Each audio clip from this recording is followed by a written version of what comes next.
Eu saúdo os irmãos com a graça e a paz do Senhor Jesus. Bom dia. Amados irmãos, hoje chegamos ao 22º e último dia de exposição do livro do profeta Isaías. Aqui com vocês o professor Fábio Machado e estarei expondo do capítulo 64 até o capítulo 66. No capítulo 64, tendo estabelecido o fundamento para o seu apelo, Isaías agora o apresenta com veemência.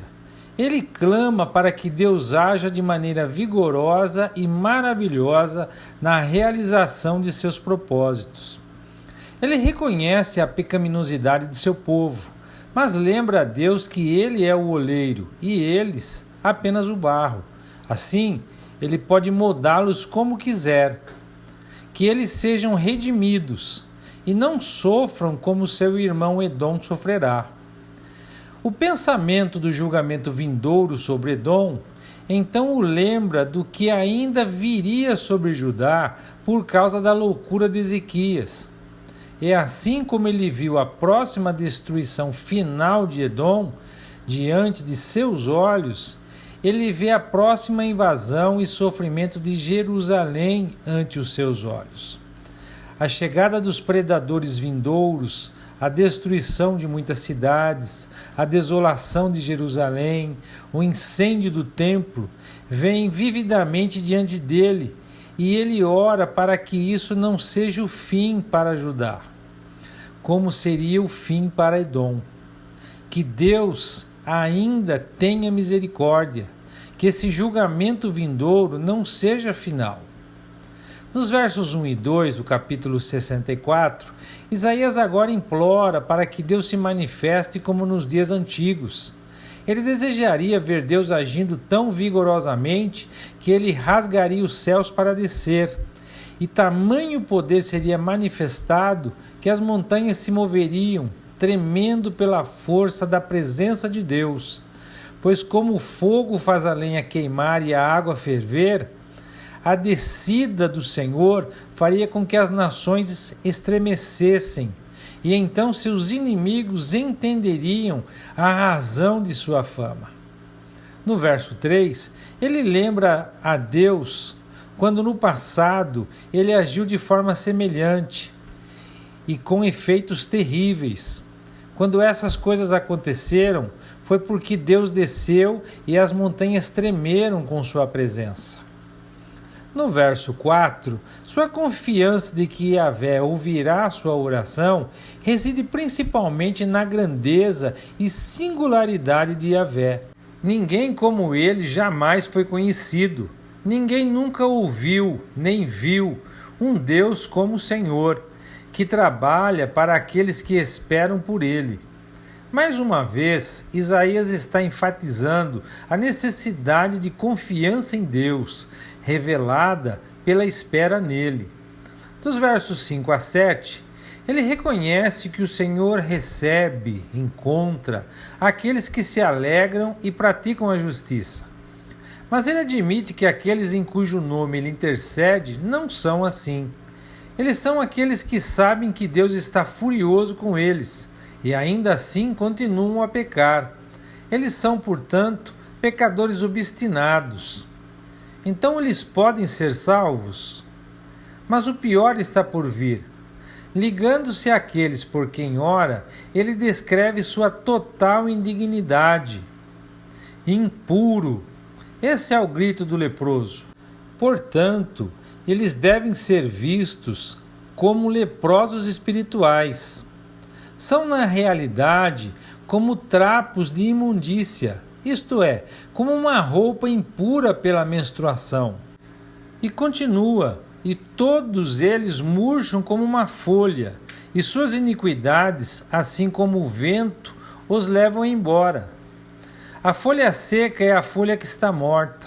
Além disso, todos eles estão tão mergulhados no pecado que nem mesmo invocam o nome de Yahvé. Eles não fazem nenhum esforço real para atrair seu interesse na oração. E a razão é porque Deus escondeu seu rosto deles. No verso 8, Aqui está a esperança de Isaías, que Yahvé se proclamou pai deles.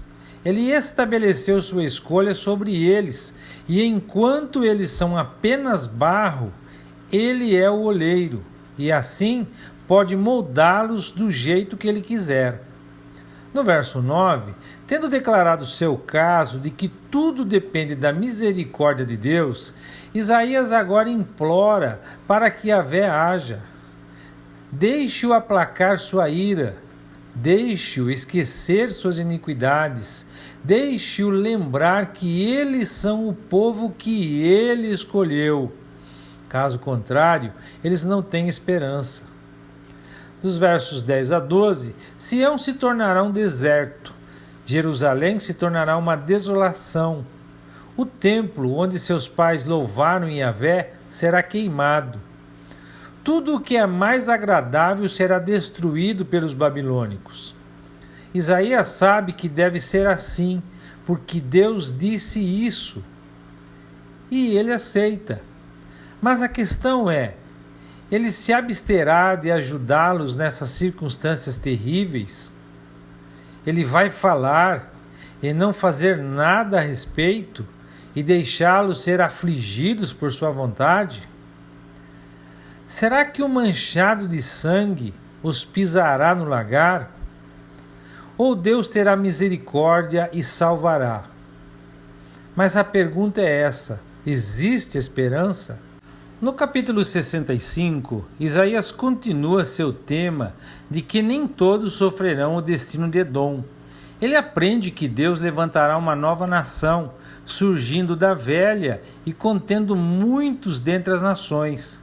Mas a grande parte daqueles que se autodenominavam seu povo serão levados a julgamento. No verso 1, Deus afirma que ele havia chamado outras pessoas que não o procuravam e estendeu as bênçãos da salvação àqueles que eram estranhos ao seu nome. Evidentemente, isso pretende mostrar que muitos de seu antigo povo seriam rejeitados e que as bênçãos da salvação seriam estendidas a outros. Nos versos 2 a 7, Deus afirma a verdadeira razão pela qual ele os havia punido. Foi por causa de seus pecados. Não era porque ele era mutável ou era injusto ao lidar com eles. Ele os punira e decidira rejeitar uma grande parte deles, embora pertencessem ao antigo povo da aliança. Isso por causa de seus numerosos e profundamente agravados crimes, que ele enumera cada um. Primeiro, que eles eram um povo rebelde e que ele lhes estendeu as mãos em vão, convidando-os a voltar. Segundo, que eles eram um povo que o provocava constantemente por suas idolatrias, seus sacrifícios abomináveis e comendo coisas que ele havia proibido. Terceiro, que eles eram eminentemente santarrões, orgulhosos e injustos, dizendo aos outros: permaneçam longe, distante, pois somos mais santos que vocês. Quarto, que por todos esses pecados Deus não poderia deixar de puni-los. Sua lei e sua justiça exigiam que tais ofensas não passassem desapercebidas. Dos versos 8 a 10, no entanto, o Senhor disse que toda a nação não deveria ser destruída, mas por amor a seus servos preservaria seus eleitos, um remanescente do povo de Israel e de Judá, para possuírem a terra. Eles a herdariam e habitariam ali. Esse remanescente deveria ser guardado para realizar objetivos importantes em referência à salvação do mundo. Dos versos 11 a 16, no entanto, a parte perversa da nação, que se afastaram dele, o esqueceram e realizavam práticas idólatras, deveria ser cortada, e Deus, pelo profeta, descreve o castigo que os esperava. Primeiro, eles estariam condenados ao abate, pois ainda que foram chamados por Deus, não responderam nem atenderam, continuando em suas maldades. Segundo, eles seriam submetidos à fome e à falta, enquanto seus verdadeiros servos teriam abundância. Terceiro, eles chorariam em profunda tristeza e angústia, enquanto seus servos cantariam e se alegrariam. Quarto, a destruição deles seria uma bênção para o seu povo, e o resultado de seu castigo seria fazer com que o seu próprio povo visse mais plenamente o valor de sua religião e a valorizasse mais. Quinto, seu nome seria uma maldição entre o povo escolhido, pois seriam destruídos por Deus, que daria outros nomes aos seus servos. De sorte que seus servos, aqueles que abençoarem a terra, que bendizerem a terra, agora invocarão o nome do Senhor, o Deus de verdade. Nos versos 17 ao 25, no entanto, haveria glória e prosperidade futuras, como o seu verdadeiro povo desejava e como buscavam em suas orações. E o capítulo termina com uma descrição brilhante da glória que abençoaria seu povo. No verso 17, Deus criaria novos céus e uma nova terra, e não haveria memória das coisas passadas, superando em muito a antiga, em beleza e glória. No verso 18, Jerusalém seria um lugar de celebração, cheio de alegria e exultação para o seu povo. Dos versos 19 a 25, o Senhor se alegraria por Jerusalém e teria prazer em seu povo. Nela não haveria mais o som de pranto e clamor. Sua prosperidade é descrita como um estado de paz, segurança e felicidade. Primeiro, a grande era seria alcançada por seus habitantes, e em Jerusalém ninguém morreria criança ou jovem. Então a cidade estaria cheia de velhos veneráveis e piedosos. Segundo, eles desfrutariam do fruto de seu próprio trabalho, sem aborrecimento, pois teriam vida longa como as árvores.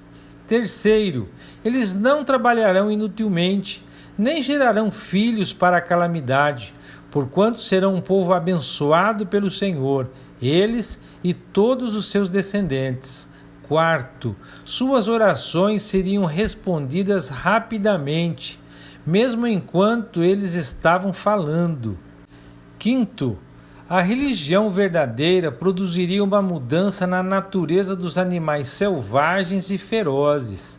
Então o lobo e o cordeiro se alimentariam juntos, e o leão comeria a palha como o boi. Haveria segurança e paz universais em todo o santo monte do Senhor. O capítulo 66 tem como objetivo geral reprovar a porção hipócrita da nação e confortar os piedosos com a garantia do favor de Deus, a adesão do mundo gentil e a destruição dos inimigos do povo do Senhor. Os judeus se valorizavam muito pela pompa de sua adoração no templo e pelo esplendor de seu ritual. Eles supunham que isso era perpétuo e eles assumiram um grande mérito para si mesmos pelos serviços regulares de sua religião. Antes do cativeiro na Babilônia, eles eram propensos a cair na idolatria.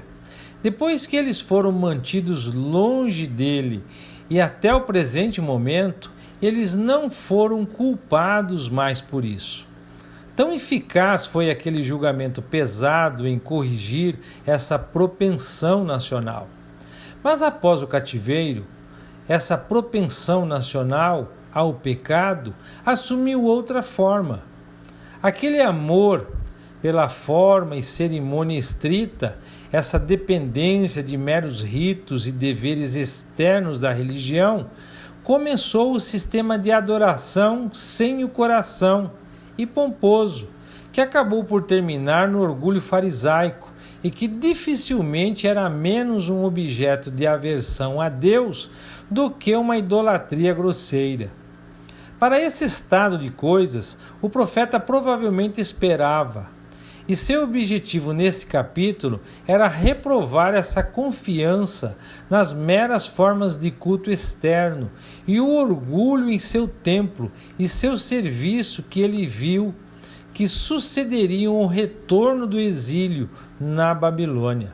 Nos versos 1 e 2 do capítulo 66, o Senhor disse que o céu era seu trono e a terra escabelo de seus pés, e que nenhuma casa que eles pudessem construir para ele expressaria adequadamente sua glória. Nenhum culto externo declararia adequadamente sua majestade.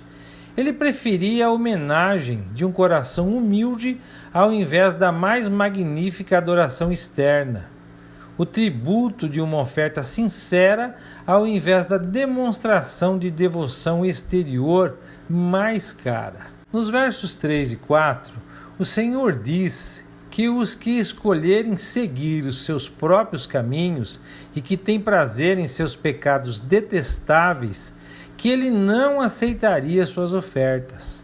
Ele declara sua percepção do mal na mera adoração externa e ameaça punir os hipócritas que se envolvem nessa maneira em seu serviço. Nesses versículos está implícito que, no serviço do templo após o retorno do exílio, haveria um espírito evidenciado em sua adoração pública, que seria tão odioso para Deus quanto mentira, assassinato ou idolatria, ou até mesmo como o sacrifício de um cachorro ou de porcos. Isto é, que o espírito de hipocrisia, justiça própria e orgulho seria supremamente odioso aos seus olhos. Portanto, eles não deveriam deduzir que, porque seriam restaurados do exílio, sua adoração seria pura e aceitável a Deus. O fato seria que isso se tornaria tão abominável aos seus olhos que ele os cortaria e traria todos os seus medos sobre eles, isto é, ele os puniria severamente. Dos versos 5 ao 14, no entanto, mesmo assim, haveria uma porção do povo que ouviria a palavra do Senhor e a quem ele enviaria consolo e libertação. Ele, portanto, promete ao seu verdadeiro povo grande prosperidade e, especialmente, a adesão dos gentios. Primeiro, uma parte da nação expulsaria e perseguiria a outra, sob o pretexto de promover a glória de Deus e fazer sua vontade.